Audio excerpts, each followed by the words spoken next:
There are a lot of simple functions inside of R that take just one argument.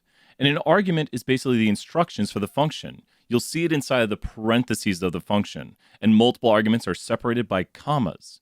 So let's make our first and only argument for these functions. We're going to hit Control-Enter on a PC or Command-Enter on a Mac and store this to the global environment. X is now the numbers 1 through 100, and this will be our argument for all of these functions. In the first function, we want a summary of X, and it gives us a summary with the 5-number summary and also the mean. Next, we can ask for the length of it, and it tells us that the length is 100. We can ask for the sum of it, and it'll add up all elements of that vector.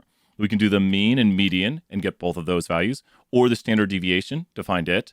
The min and the max are the lowest and the highest values in the vector. We can do quantile, which right now gives us the 5-number summary. A second argument would give you a specific quantile if you want. Unique will tell us the unique elements of that vector. Histogram and boxplot, which are behind me, will do a histogram or a boxplot respectively.